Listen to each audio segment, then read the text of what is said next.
Hello बच्चों, good morning.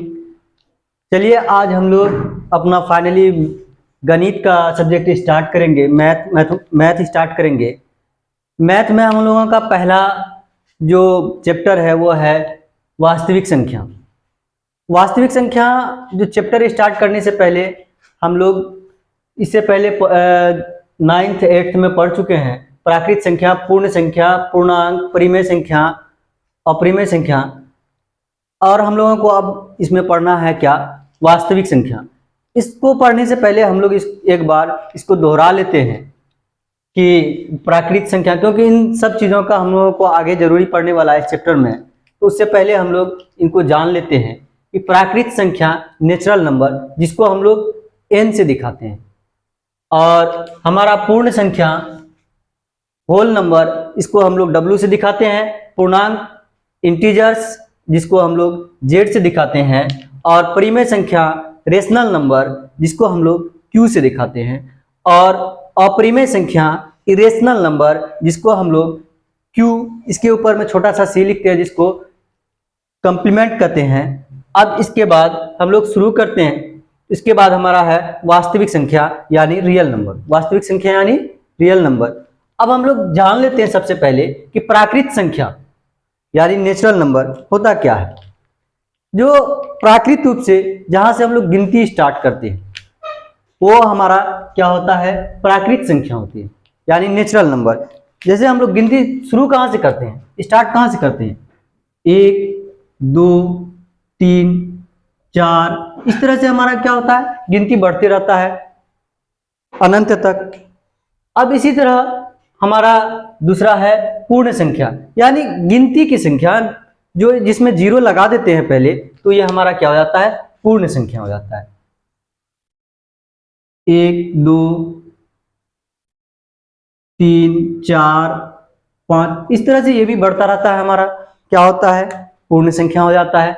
अब जब पूर्ण संख्या ये क्या थी? धनात्मक चल रही थी, तो अब जरूरत पड़ गया किसका? पूर्णांक का। किसका जरूरत पड़ गया? पूर्णांक का। इसमें दोनों चीजें होती है, ये ऋणात्मक संख्या भी होती है और धनात्मक संख्या भी होती है। जैसे 1 2 3 4, इस तरह से हम लोग बढ़ रहे हैं, तो इसी में -1 -2 -3 -4, इस तरह से हम लोग ये भी बढ़ते रहता है आगे, और ये भी बढ़ते रहता है। ये हमारा क्या हो गया? पूर्णांक हो गया, इंटीजर से हो गया। अब बात आती है परिमेय संख्या। परिमेय संख्या कहते किसको है? हम लोग जिसको भिन्न के रूप में लिख देते हैं वो हमारा क्या होता है? परिमेय संख्या होता है। अगर हमको कोई भी चीज है, या एक चॉकलेट को का ही उदाहरण ले लें। चॉकलेट हमको दिया, 3 चॉकलेट है, अब उसमें से किसी को हम तोड़ के आधा दे दिए, तो अब क्या करेंगे? अब इसको दिखाने के लिए हम लोग क्या करेंगे? तो हम लोग दिखाते हैं 2 है, और इसको आधा को दिखाने के लिए क्या कर दिए? 1/2 लिख दिए। अब ये हमारा जो परिमेय संख्या है, इसमें हम लोग इसको अगर गुना करें तो क्या होगा? 2 दूना 4 1 5, इसको इस रूप से भी लिख सकते हैं 5/2। और अगर इसको और आगे जाएं, हम लोग लिखना चाहे तो लिख सकते हैं क्या? भाग देंगे तो ये क्या हो जाएगा? 2.5 दशमलव के रूप में लिख देंगे। पर इसको अब परिभाषा में हम लोग देखते हैं तो कहा दिया जाता है क्या? कि ये p/q के रूप में जिस संख्या को लिख सकते हैं वो क्या होती है? हमारी परिमेय संख्या होती है।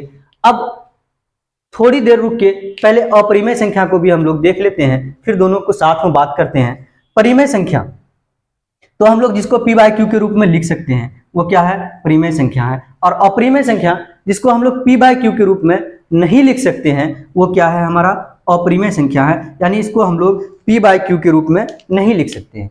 इसको हम लोग p/q के रूप में नहीं लिख सकते हैं। तो अब किसको p/q के रूप में लिख सकते हैं और किसको p/q के रूप में नहीं लिख सकते हैं? ये जब भी हमारा जो होता है, इसमें जो ये अंश होता है, अंश में और हर में, यहाँ पर भी क्या होता है? पूर्णांक संख्या होती है, पूर्णांक होता है। और हर में भी क्या होता है? पूर्णांक होता है। क्या होता है? पूर्णांक होता है। पूर्णांक में हमारा दोनों चीज आता है।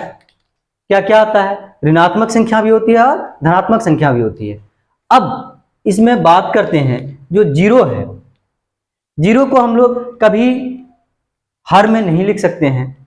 अगर हर में लिखा तो ये क्या हो जाएगा, अनंत हो जाएगा। क्या हो जाएगा, अनंत हो जाएगा, जो परिभाषित नहीं है। जो परिभाषित, जिस संख्या को हमको पता नहीं है, उसको हम लोग में परिमेय संख्या के रूप में नहीं लिख सकते हैं। हम कभी भी इसको 2/0 ऐसा नहीं लिख सकते हैं, ऐसा नहीं लिख सकते हैं, भिन्न के रूप में नहीं लिख सकते हैं। हाँ, पूर्णांक में हम 0 को ले सकते हैं। पूर्णांक की संख्या है, 0 को हम लोग ले सकते हैं। कहाँ ले सकते हैं, अंश में ले सकते हैं। कहाँ ले सकते हैं, अंश में ले सकते हैं। अब p/q के रूप में, मतलब जब अपरिमेय संख्या है, अगर कोई भी संख्या जिसके बटे में 0 आ जाए, वो क्या होगा, अपरिमेय संख्या हो जाएगी। क्या हो जाएगी, अपरिमेय संख्या हो जाएगी, परिमेय संख्या नहीं रहेगी। अब इसी तरह अगर हम देख लें, रूट में अगर हम मान लीजिए लिखते हैं कोई भी संख्या √3, ये क्या है, पूर्ण संख्या तो है, पूर्णांक संख्या तो है नहीं, ये पूर्णांक संख्या है नहीं है। अगर पूर्णांक संख्या नहीं है तो फिर हम कैसे लिखें, यहाँ पर नहीं लिख सकते हैं, इसलिए ये भी में हमारा क्या हो जाएगा। अगर हम इसको लिखना चाहें, इसके नीचे में कुछ नहीं है तो कितना है, 1 तो होगा ही। किसी को भी डिवाइड कर सकते हैं, इसको भी डिवाइड कर सकते हैं, इसको भी डिवाइड कर सकते हैं, 1 लगा सकते हैं, इसके भी हर में 1 लगा सकते हैं, 1 से डिवाइड कर सकते हैं, भाग दे सकते हैं। पर ये जो √3 है, ये क्या है, हमारी पूर्णांक संख्या नहीं है, इसमें हम भाग नहीं दे सकते हैं, इसलिए ये क्या हो जाएगी, अपरिमेय संख्या हो जाएगी। क्या हो जाएगी, अपरिमेय संख्या हो जाएगी। वैसे ही हम लोग देख लेते हैं पाई क्या है, ये भी क्या है, अपरिमेय संख्या है। पर अब हम लोग पाई का जो है 22/7, ये जो 22/7 है, ये क्या है, परिमेय संख्या। 22/7 क्या है, परिमेय संख्या है। और पाई क्या है, अपरिमेय संख्या है। क्योंकि पाई का अभी तक जो मान है, पूर्ण रूप से मान पता नहीं चल पाया है, और ये इसका अभी तक परिभाषित नहीं है, ये अनंत है। हम लोग अब बोलिएगा कि पाई का हम लोग तो मान ले लेते हैं 22/7, ये हम लोग कैलकुलेशन के आसानी के लिए मान ले लेते हैं, कितना, 22/7।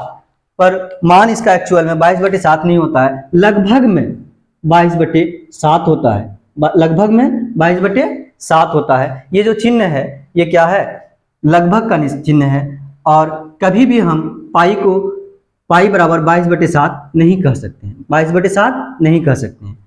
अब बात करते हैं वास्तविक संख्या की। तो वास्तविक संख्या जो इन दोनों के रूप में है, वो हमारा क्या है, वास्तविक संख्या। क्या है, हमारी वास्तविक